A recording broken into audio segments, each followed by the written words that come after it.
اعوذ باللہ من الشیطان الرجیم بسم اللہ الرحمن الرحیم۔ سورہ یونس کی چند آیتیں پڑھ رہا ہوں۔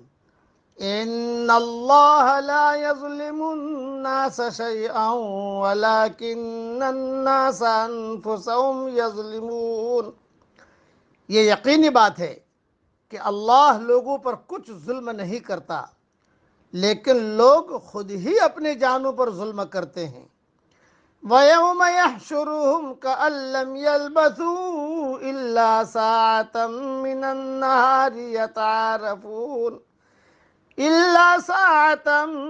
النَّهَارِ يَتَعَارَفُونَ بَيْنَهُمْ۔ اور ان کو وہ دن یاد دلائیے جس میں اللہ ان کو اپنے حضور جمع کرے گا، تو ان کو ایسا محسوس ہوگا کہ گویا وہ دنیا میں سارے دن کی ایک آدھ گھڑی رہے ہوں گے اور آپس میں ایک دوسرے کو پہچاننے کو ٹھہرے ہوں۔ قد خسر الذین کذبوا بلقاء اللہ وما كانوا مہتدین۔ واقعی خسارے میں پڑے وہ لوگ جنہوں نے اللہ کے پاس جانے کو جھٹلایا اور وہ ہدایت پانے والے نہ تھے۔ تشریح سن لیجیے تھوڑی۔ یعنی اللہ تعالیٰ نے تو انہیں ساری صلاحیتوں سے نوازا ہے۔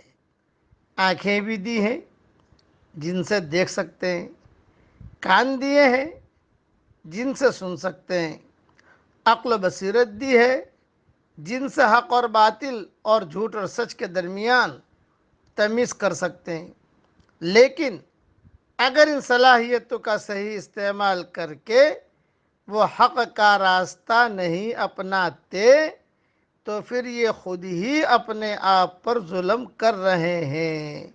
اللہ تعالیٰ نے تو ان پر کوئی ظلم نہیں کیا ہے۔ دوسرا کہ محشر کی سختیاں دیکھ کر انہیں دنیا کی ساری لذتیں بھول جائیں گے۔ دنیا کی زندگی انہیں ایسے معلوم ہوگی گویا وہ دنیا میں ایک آدھ گھڑی ہی رہے ہیں۔ لم یلبثوا الا عشیۃ او ضحاہا، جیسے سورہ نازعات میں آیت نمبر 46 میں اللہ تعالیٰ نے فرمایا صبح شام رہے ہیں بس۔ تیسرا، محشر میں مختلف حالتیں ہوں گی جنہیں قرآن میں مختلف جگہوں پر بیان کیا گیا ہے۔ ایک وقت یہ بھی ہوگا کہ جب ایک دوسرے کو پہچانیں گے، بعض مواقع ایسے آئیں گے کہ آپس میں ایک دوسرے پر گمراہی کا الزام دھریں گے، اور بعض موقعوں پر ایسی دہشت طاری ہوگی کہ فلا انصاب بینہم یومئذ ولا یتساءلون۔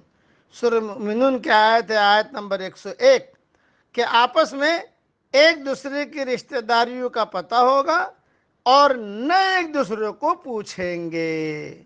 یہ قیامت کا دن ہے۔